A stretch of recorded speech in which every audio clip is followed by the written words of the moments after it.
What is going on, guys? DBG here, and in this video I'm going to be giving you some ways to make MT to start out NBA 2K17. So first of all, one things that a lot of people probably won't tell you in these videos, that players discard for a lot less. Like, I've got a LeBron James here and he only discards for 850 MT. So for that reason, when you go to the auction house, the minimum bid is still 500. So you're going to be seeing a lot of silvers around that 500 overall. You're going to be seeing a awful lot of silvers at around 500 MT. So what normally was one of my previous tips was to buy silver players on the cheap. Because if you used to buy them at 700 coins, you used to be able to discard them at a much higher... You'd be able to sell them for like 1,000 if they discard at like 700. So that used to be a great way to make MT. So bulk buy at low prices I don't see as a great way of making MT. Another thing that seems to have happened is auction houses. It's very hard to snipe. So you can only snipe by colour right now, but that could be okay. If you do come across MT in the next few days, this one is a tip just to make MT over the next few days. If you find yourself with a Sapphire player, because for the time being, these guys are going to be the best two players in the game, Stephen Curry and LeBron James. And right now, you can pick up a LeBron James for 1,100 and a Steph Curry for 1,300 coins. For that reason, sit on these players. Without doubt, in a week's time, they're going up to at least 30k. And don't blame me if you sit on them. And if you see their price going down at all, sell straight away, because they will keep going down. But I think over the next 2 or 3 weeks, they're going to pick up. Especially with the fact that right now, the game hasn't even been released in America. And there's so many of them. Like, these guys are pulled a lot more often than any emerald. There's not a single emerald that's pulled as often as LeBron James. Not a single one that's pulled as often as Steph Curry. So for that reason, tip number one is, if you get a high rated Sapphire player or a very high rated emerald, actually not so much emerald because of collector's rewards, if you get a high Sapphire player, wait a few weeks. Number two, you gotta work with high rated bronze players. Yes, and high rated silvers. The reason why is that teams are done by overall. So for that reason, you're going to see guys with, say, I don't know, from what I can see, Willie Cauley-Stein is the best bronze center because he's got 85 speed and he's 7'1". He was and he's got a high block rating. He was so good in 2K16 and he's going to be even better in 2K17. So you look at players like Cauley-Stein, you're going to look for Thon Maker. I don't really know. I assume Tim Hardaway Jr. is going to be a good player.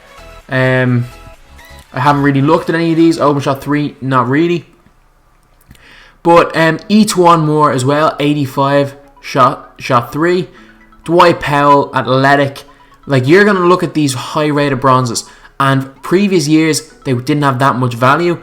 But they had value early in the game because obviously people were looking for the early seeds. My reasoning for why they're going to raise so much in value is because, sorry about this, but what the fuck is this? Oh my god, look at this guy's face model. But anyway, that's off the point. The reason is that matchmaking is done based on overall. So if you have a dominant bronze team, if you have 13 best bronze players, you will go out and dominate. And it's the exact same with silver, it's the exact same with gold. So the best players of their rating. So you look at these guys, you don't look at the overall, you look at players with the higher stats. So you look at Zach LaVine, high dunk, I have this card already, open shot 381, high 3-point rating, high dunk, so he's going to be exceptional to use in game. So it's a lot of it is now based on how good players are to use in game. Because of the entire game being based around overall, it means that players like Zach LaVine are going to be like sought after so much. A lot of silver players, especially the ones that are low overalls and play well, because it'll bring your team's overall down. That's why I think Boban Marjanovic is a great pickup. But again, it's another one. I'm not saying that any of these guys are guarantees, because if you're giving specific players to pick up, more likely than not, that's not going to work. So you got to just keep watching the auction house. You got to keep seeing which players are raising in price, which players are going down in price. Playing the auction house is very risky, especially if you're only spending a little bit of time on it. If you're spending an awful lot of time on the auction house, it's very, very easy way to make MT. But if you're spending a small bit of time, because there is no sniping, you have to actually pretty much, I assume there's going to be a database, because of the way it is this year, like they used to have in FIFA, of the players' prices, and you could get stuff off that, but who knows. I think that the auction house is the best way to make a massive amount of MT, but it's also the best way to lose MT. So it's very, very 50-50. I made a video last year and I wasn't that correct. So challenges. For MT, I would not play much challenges. But the only thing about challenges is they're not great for MT rewards. I haven't played a challenge yet. They're a little bit shorter, not great for MT rewards. But if you do get 3 challenge tokens, you can get some really nice players. Sapphire Robber Pack, I assume, is going to be sick. I assume as you go on, there's going to be more and more better players. So if you're looking for the better players, you got to do challenges. But straight away in the game, domination is where you go. Every player has value at the very start of the game. Because, well, this year, not so much, but normally the top players are almost unattainable. And I have a feeling the game isn't even out in America yet. So I have a feeling that that's going to happen. Again, so if you play domination, as soon as you get, for example, if you pick up a 74 overall silver, you immediately sell that silver and buy a lesser silver, unless you plan using that silver in road to the playoffs. So say you get Thaddeus Young but don't really like him, and you sell him. You can buy a 70 overall silver, more than likely for a lot cheaper. That'll do the exact same job in domination. So for domination anyway, I'll make a video on how to get 3 stars every time. I'm getting at least 850 MT every single game out of this, so I'm going to make that video probably today, sometime today. But you got to play domination, because while the players' values are at their highest, it means that you've got your MT. There's a lot of stupid people on the auction house putting up players for too low, so you can use that MT to buy players. You can also sell the players for a lot higher than you will.